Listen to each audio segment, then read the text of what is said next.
Още през 2010 година личните карти на малко над 33 000 души са изтекли и все още не са подменени.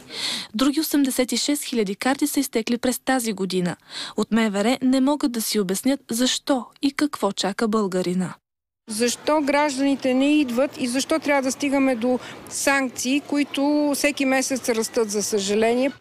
Санкцията за неподновена на време лична карта е от 20 до 150 лева.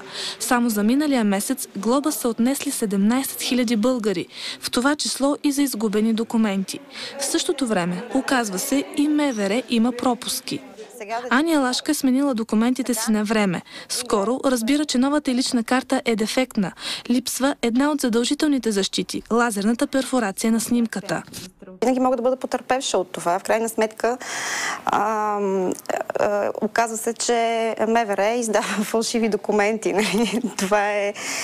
Това е резултатът. Останалите документи на Ани, шофьорската книжка и международният паспорт са изрядни. Чист късмет е, че не се е налагало да напуска страната.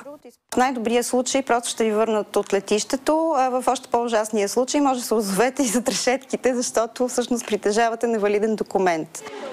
От български документи за самоличност твърдят, че грешката не е масова. Други подобни сигнали не са получавали. Картата на Ани ще бъде бракувана.